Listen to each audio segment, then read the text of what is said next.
You brought something up right quick. Like, no Katrina came and like all up night whatever night wall uptown and all that. You think it possibly could have been like they blew the levees to get the black people from over there to move? You know? Possibly. Yeah.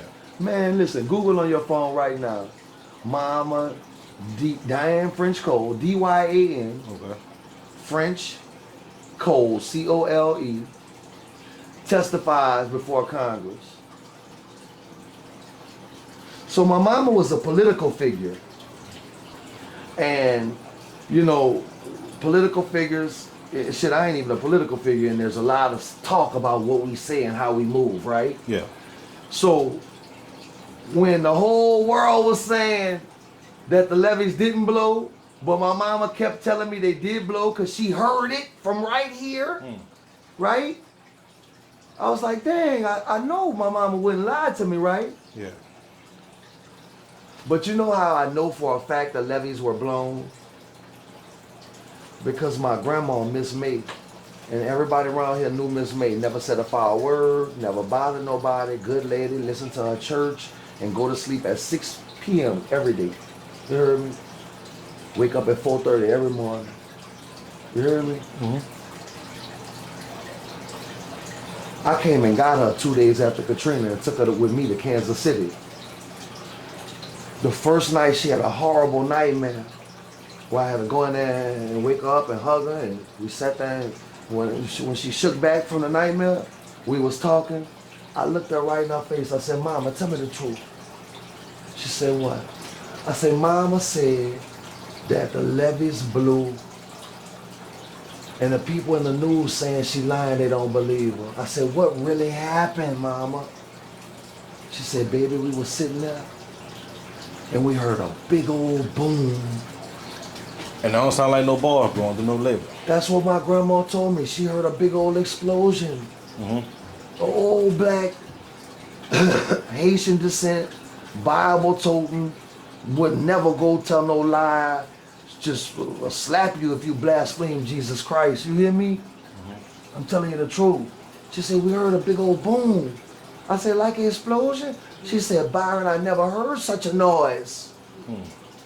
You heard me? That's when I knew for a fact they blew up the f***ing levee. But see, niggas are so ignorant that they won't research.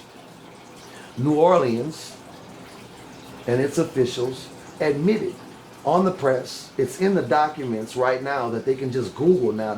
See, that's another thing why I don't respect the young generation. We had to go read books. You can Google and still give out misinformation. They admitted they blew up the levee in 1960-something for Bessie. They admitted it. Yeah. They admitted they blew it up to protect downtown in the French Quarter District. That's what they admitted. You hear me? They did the same thing again this time.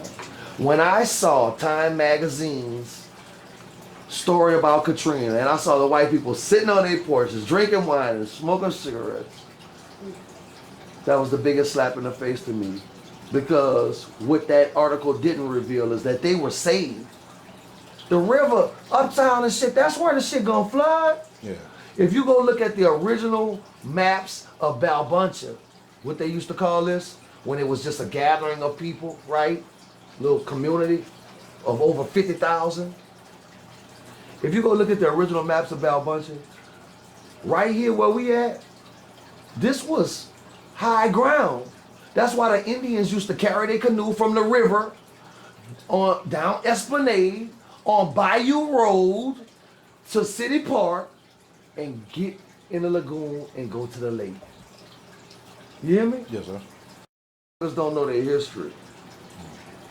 Yeah, It's a shame. Cause they been saying that like in Baton Rouge, like that been known for years. That people been saying like They blew the f***ing levee. My mama was the lady with the red head wrap that testified before Congress. Man, you know it's a shame you can't get some of this memorabilia because people think I'm just a social media something, and I got documents and proclamations from decades ago. I had my churn in the street. My little kids got proclamations because they was like, damn, what's she doing here? She's 11 and doing real work, phone banks, for real. You know what I'm saying? Same way my mama raised me.